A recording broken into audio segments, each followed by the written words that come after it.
Parlons un peu de ce process de traduction. Tu avais parlé tout à l'heure de l'idée de commencer à le traduire, je sais pas, avec un Google Translate et ensuite le corriger un peu à la main. Ça marchait pas trop. Aujourd'hui, c'est quoi le process qui fonctionne pour toi pour pouvoir le faire de manière assez structurée? Parce que traduire un texte, ça prend énormément de temps. Ça prend finalement plus de temps que de l'écrire quasiment. Euh, c'est quoi le process aujourd'hui sur lequel vous avez atterri et est-ce que tu en es satisfait? Alors, ouais, c'est vrai que surtout que ça. Comment dire? Surtout que nos articles, en fait, ils font 3 4 000 mots, quoi. C'est pas des trucs de 500 mots, quoi. Donc, effectivement, ça, c'est un peu compliqué. Et donc, notre process, en fait, c'est un petit peu le même, hein, qu'on faisait avant, hein, que je te disais. Mais en fait, nous, on passe par un service qui s'appelle DeepL, DeepL.com, qui fait de la trad machine. Donc, ça nous fait une première passe. Et ensuite, Cynthia de notre équipe relit ça et optimise, parce que des fois ça te fait des traductions littérales, tu vois, Ouais. genre des expressions françaises, admettons qu'on case, on le prend pas avec le dos de la cuillère, ça va te traduire ça littéralement, tu vois. Ouais. Donc il faut mettre des trucs équivalents qui correspondent et qui est vraiment, enfin, qui passent vraiment bien en anglais, anglais américain pour le coup. Mm. Et du Et coup, donc, alors on fait une seconde passe, intégration sur le blog, et puis voilà quoi. Et puis aussi, souvent c'est des tutos, donc il faut se retaper toutes les captures d'écran en anglais, hein, parce qu'on ne fait pas les choses à moitié. Et puis des fois, il y a des choses aussi, des fois, tu sais, on cale des gifs pour, genre là, il y a un article qu'on a sorti sur les flux RSS. Donc en gros, on donnait le conseil qu'il fallait pas repomper le contenu des autres pour le publier sur son blog. Et du coup, pour illustrer ça, on a mis un gif, tu sais, du dîner de con, c'est bon, on a les droits. Tu vois, donc le fait qu'il fallait avoir les droits pour faire ça, quoi. Et donc ça, on peut pas le caler en anglais parce qu'ils connaissent pas le dîner de con. Alors il y a peut-être eu un ils ont pas remake fait un en anglais. remake américain du Dîner de con. Peut-être, mais je Il me pense semble pas que que c'est c'est- aussi populaire que le dîner de con français, tu vois, en France, tu vois. Donc il faut qu'on trouve une image, quelque chose Ouais. sur le droit d'auteur qui puisse faire marrer un petit peu les Ouais. gens, et tu vois. Donc il y a plein de petites choses comme ça à modifier. Donc des fois, il faut faire un petit peu de recherche, ça prend un petit peu de temps.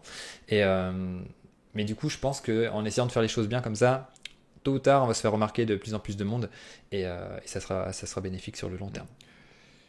C'est quoi ton implication, toi, sur la partie anglophone personnelle? Ah bah là du coup c'était vraiment montrer le process, et encore parce qu'il y avait Éléonore de notre équipe qui a pas mal aidé à former Cynthia, mais moi vraiment je lui ai montré un petit peu, je lui ai donné limite je lui ai filé les clés, et puis je lui ai dit voilà voilà comment ça fonctionne, et puis voilà, maintenant tu as totale confiance, tu as la liberté de prendre tes décisions, bien sûr si tu as besoin d'aide je suis là, hein, je me barre pas, je te file pas les clés, je me barre pas, mais voilà, je te donne les clés, je te fais confiance, et puis après tu prends les décisions, et voilà quoi.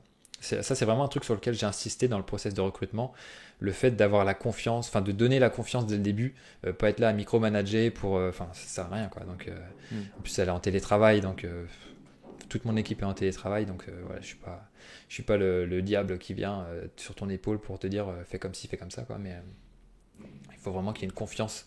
Et donc, pour manifester ça, je lui ai dit voilà, tu vas envoyer la première newsletter en anglais.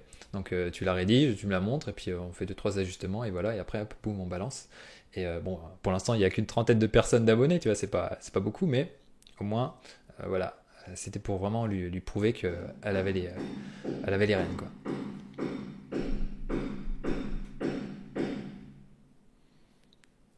Tu l'entends, ça? C'est dingue. Le mec qui était tout à l'heure devant ma fenêtre se met à taper des trucs. C'est toujours le jour où je fais Il le va péter podcast ta fenêtre dans 10 minutes. il Hein. est en train d'exploser la fenêtre. Il est en train de faire un trou dans mon mur. Je vois sa hache, tu sais, qui fait un trou. Scandaleux. Il va venir dans le Euh, podcast. il va participer. Ça sera un troisième invité. Ça sera sa première participation pour le coup.